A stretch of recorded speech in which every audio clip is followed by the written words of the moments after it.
All right, I'm gonna do this quick previous weekly breakdown. I do this every weekend to see what moves I missed, how I could have been better in the markets, and other stuff I could have took advantage of, and what moves I shouldn't have taken. All right, so I start off. I go into the weekly, look at the weekly. I highlight it with a vertical line. Then I go to the hourly. I'm gonna have these dividers, which divides each day. I like seeing it that way. I don't know. I just like seeing it that way. You can add them or not, but I can see like Monday, Tuesday, Wednesday, Thursday, Friday. I can kind of see what happened in each day, and even going back. So if we look on the daily, I can see that we were probably gonna go up till we hit about this area. I would say 0.80 or close to it, which we actually did, but just make a little notation right there. So that was the target before even coming into this week. My real target is like right here in this area, but we'll see if we get there. And then I had a resistance at 1400.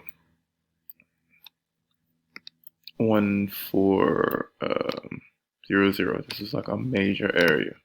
So I got that. We had broke that, so I was expecting it to come back, retest, then go up. So we'll see if we get that. Maybe we'll get that at the beginning of this week, like Monday. Maybe it'll come down, then it'll go up. But so this is the H4, and this is all I saw from yesterday. I would be thinking we're going up. So easy break, retest. It would at least test these highs. That's what I'd be thinking. So going into this week, I'm thinking buys. So I'm looking for a break of some form of H1 or M30 or H4 resistance. But since I use the H1 most of the time, because I'm intraday trading, we'll do break and retest on this. So break. We got a break at, let's see, 7 o'clock is when I start looking to trade. Between 7 and 10, those are my trading hours. So 7 o'clock, we got the break up. All right, so if we go to the M30, we can see price left a little area of demand right here.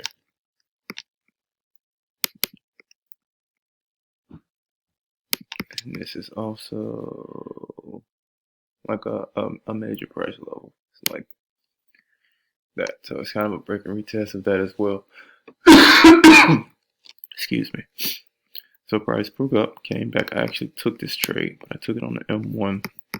But you can take it on the M5.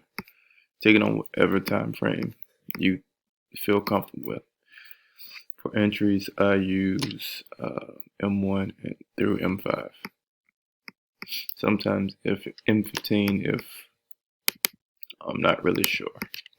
So I think my entry was like down here somewhere, but let's just say you took this, stops below the demand area. I normally do like 2 pips to be honest. So it'd be like that, because if price passes this demand level, it's going down. So I had a target at I think 1418. It did keep going, but that's why I like closed out it. So Monday, this is our trade. Break, retest. As you can see, you would have got in on that 1 hour wick. Break, retest, up. It's one trade. Now we go to the next day. Let's see what we got. 7 o'clock, 7 o'clock. Still looking for buys. 7 o'clock's right here. Right here. Okay, so we come up to that level. Now, I'd be thinking since we broke that level that we're gonna come back and retest to at least just test these highs again before dropping. And so because this came back down, the price wasn't in session. Like this is like noon, so there's no more volume in the market, so I wasn't gonna do that. So there was no trade today between 7 and 10. This is like a box of consolidation. No trade today. All right, we didn't get a break and retest. Okay, Wednesday. I'm looking. I know we just hit that major resistance. So let's see, I wake up. It's looking at 6 o'clock. My trade now is at 7. All right, so I see we broke this level and this level. We impulse, like strong impulse past this. Like you don't have to guess. This like broke. So I go to like 30, look for a little supply area for the price to come back to. That we're not quite at, but we're pretty close. So I would have probably took this off the M1 just because I love it so much. But there's a nice double top up here. Take your entry right there.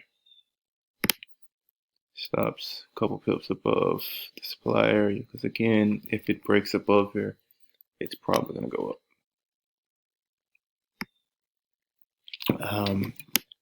And I expected it to at least test these lows and probably break it just because we hit such a major resistance area. So I didn't take this trade. I actually bought somewhere stupid. But I mean, you could have took this to either 14120 or 14110, whatever. Let's just say we took it to 1 to 20. Okay, 2 trades for the week. Monday, Wednesday trade. All right, so wake up Thursday, 7 o'clock. I woke up. Okay, I actually took this trade. We had news this day. So we had a break here. Price popped back up and then broke both of these levels. So I'm expecting price to come back here and at least test this.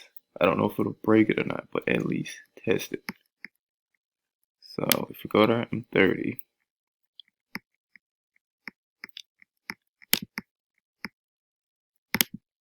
we have an area of supply right here.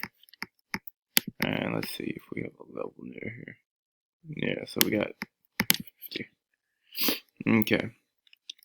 So this entry actually was a little later in the day, but got double top. Price rejected it twice. And we got a little M5. And you put your stops above the supply zone. 21 pips. I normally take partials at a 1-to-1, so I would have took partials here. And then I actually held this one to like 50. I did take this trade. So that's Thursday. 3 trades so far. Okay. Now, I did see this shoot past here, and I thought to myself, we can come back here because this created such an impulse down, and then it would at least retest these lows. It would at least come back up and then retest these lows. It could break it, it may not, but it'll at least retest it. That's what I'm thinking in my mind. So I have my break. Excuse me.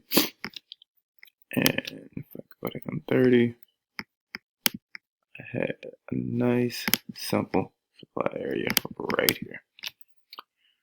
So price did come up. This was the NFP day Price came back up here early at like 5 in the morning, and we can see it did shoot down. Now, this is where it gets a little tricky. I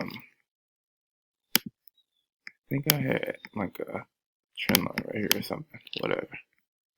But if you go to the M15, you can see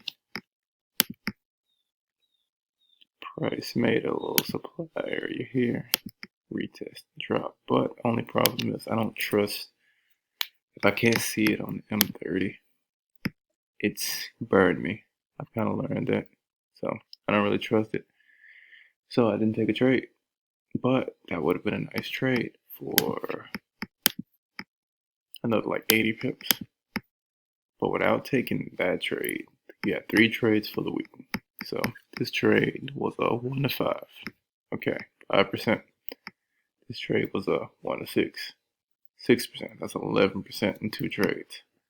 This trade, 3%. That is 15%. No, 14%. That is 14% in the week. If you're just holding trades.